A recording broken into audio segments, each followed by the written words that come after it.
Uch og'ayni deya nomlangan sammitga Kanada bosh vaziri Justin Trudeau mezbonlik qildi.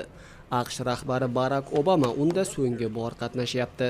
It's a little sad that this will be the last chance for all three of us to get together in this capacity. Uchalamiz uchun bu so'nggi yig'in ekanidan afsusdaman. Obama yaqinda nafaqaga chiqadi, dedi Trudeau. AQSh, Kanada va Meksika Shimoliy Amerika erkin savdo kelishuviga a'zo davlatlar hisoblanadi. Prezidentlik uchun nomzod Donald Trump bitimni qayta tuzmoqchi yoki uni butunlay bekor qilish niyati ham yo'q emas. Obama globalizatsiya ijtimoiy tengsizlikka sabab bo'layotganini tan oladi, ammo savdo kelishuvidan chekinish muammoga yechim emas deydi. First of all, because it's not feasible, because our auto plants, for example, would shut down. Agar dunyoning boshqa joylarida savdo qilish imkoniyatiga ega bo'lmasak, avtomobil zavodlarimiz ishdan to'xtaydi. Natijada ish o'rinlarini boy beramiz. Buning salbiy oqibatlari esa juda katta, dedi u.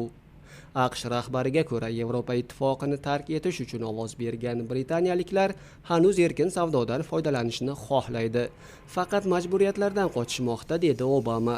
U zavodlarning avtomatlashishidan ham xavotir bildirdi.